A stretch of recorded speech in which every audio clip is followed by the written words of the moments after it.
ओम साईराम समस्त को प्रणाम। ये सर्ट्स रे आमे जानिबा एमिति एक बही यू आर द प्लेस सब से यूट्यूब रे उपलब्ध अछि हिंदी रे। जदि तार संपूर्ण भाव जानिया को चाहते यार कौन बहीर उद्देश्य ताने आपण देखि पारंती। से बही कहूँ जे आपण भितर मेडिसिन अच्छी, आपण बाहर मेडिसिन उपर निर्भर नुहति। बहुत बेले डॉक्टर आपण को रोग अनुसार किसी फेक मेडिसिन भी देता है, मतलब किसी जोटा दरकार नहीं, जमी होमियोपैथिक रे किसी मीठा गोली भी दे दियंती बेले बेले।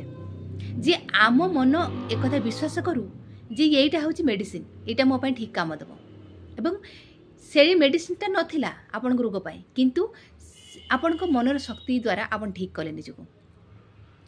आमर पूर्वज मैंने नेचर सहित जोड़ी थे, से बहुत प्राकृतिक उपाय योगा करके बहुत भल भाव से निज रोग को ठीक करें। किंतु समय आसी टेक्नोलोजी आज बहुत उन्नति कर सारा, किंतु से ही अनुसार रोग भी बहुत आ लोक मैंने संपूर्ण भाव मेडिसिन उपर निर्भर रोचंती।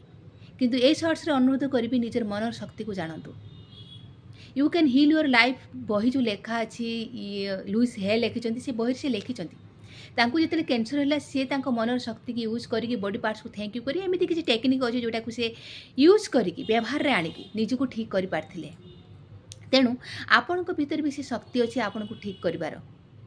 तेणु दया करके निज उपर दया करंतु। मोर गोटे सर्ट्स रे थिला you can heal your life रो बही रे लिखा है केमिति आपण हिलिंग रे आणिकी निजको निजर रोग को ठीक करि पारबे। एवं मानसिक आजकल मेंटल जेकोसी रोग 95% पाखापाखि कहते जे आम मनर नेगेटिव पैटर्न एवं किसी जीवनशैली द्वारा ही होता है।